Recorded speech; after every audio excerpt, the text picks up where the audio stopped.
तो अब देखिए कैसे हुई चंद्रनाथ रथ की हत्या, यह आपके लिए जानना जरूरी है। किस जगह पर यह मर्डर हुआ? मध्यम ग्राम, उत्तर 24 परगना की यह जगह है। वक्त क्या था? रात करीब 10:10 का वक्त था जब यह मर्डर हुआ, वारदात हुई है। स्कॉर्पियो से घर जा रहे थे चंद्रनाथ रथ, वो व्हाइट कलर की स्कॉर्पियो हमने आपको दिखाई भी, जो सीसीटीवी कैमरे में कैप्चर हुई है। गाड़ी में ड्राइवर और एक और अन्य व्यक्ति भी मौजूद थे। दाएं तरफ से एक कार आती है, उसने चंद्रनाथ रथ की जो स्कॉर्पियो है उसको रोका, जो रास्ता उसको ब्लॉक किया, और बाईं तरफ से, क्योंकि ऐसा लग रहा है कि ध्यान भटकाया गया, और बाईं तरफ से बाइक सवार हमलावर आए और उसके बाद ताबड़तोड़ गोलियां बरसा दी। गाड़ी रुकते ही 4 राउंड फायरिंग हुई है। हमले में चंद्रनाथ को 3 गोलियां लगी हैं। चंद्रनाथ रथ की मौके पर ही मौत होगी। हालांकि पास में अस्पताल था, लेकिन जब तक वहां पर ले जाया गया डॉक्टर्स ने मृत घोषित किया। गोली लगने से जो ड्राइवर है वो भी घायल हुए हैं, यह खबर है, और गंभीर तौर पर घायल है। मौके से फरार हो गए। इसके बाद बाइक सवार, और जिस तरह का इलाका और जैसा विपिन चौबे भी आपको जगह दिखा रहे थे, उसको देखने के बाद आपको यह समझ में आ रहा होगा कि कैसे हमलावर अब तक नहीं पकड़े गए। अरविंद मोहन जी और अवधेश कुमार जी इस वक्त हमारे साथ हैं। अवधेश जी, ये बड़ी हैरानी की बात है।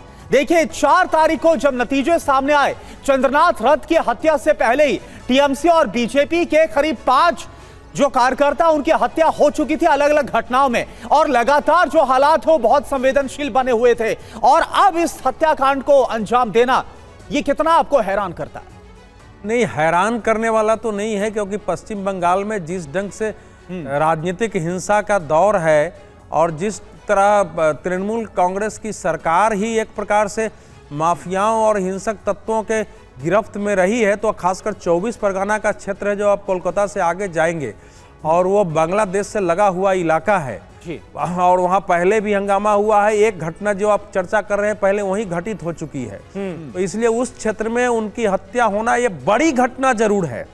और बड़ी घटना इस मायने में है कि जो व्यक्ति विधानसभा विपक्ष का नेता रहा है, जो भाजपा का इस समय कोलकाता में सबसे बड़ा चेहरा है, जो सीधे ममता बनर्जी को चुनौती दे रहा है, उसके साथ लंबे समय से रहने वाला, उनके लिए 24 घंटे साथ रहने वाले व्यक्ति की अगर हत्या हो रही है तो ये बड़ी घटना है। और इसके पीछे एक ही उपाय है कि एक सीधा संदेश दे दो कि आप चुनाव जीतने से हम लोग परास्त नहीं हुए हैं, आप जो है आप सत्ता में आ गए हैं, सत्ता चला सकते हैं, लेकिन बाकी जो सिंडिकेट है ऐसा ही जारी रहेगा।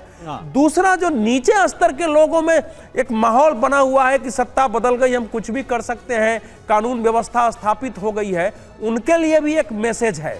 और तीसरा मैसेज यह है कि ममता बनर्जी ने जो बोल दिया है जी, और कि भैया मैं तो हारी ही नहीं हूं, और मैं तो गई थी जब से काउंटिंग सेंटर पर, तो मुझ पर लात मारे गए, इस्तीफा नहीं दिए गए, तो और मुझे हराया गया है जबरदस्ती। नहीं, लेकिन अवधेश जी, जिस तरफ आप संकेत दे रहे हैं, अवधेश जी जो आप संकेत दे रहे हैं, खुद टीएमसी की तरफ से मांग रखी गई है कि सुप्रीम कोर्ट, माफ कीजिएगा, कोर्ट की निगरानी में जो जांच है वो सीबीआई से करानी चाहिए। ये तो खुद टीएमसी की तरफ से। भाई, आप सीबीआई को तो घुसने नहीं दे रही थी।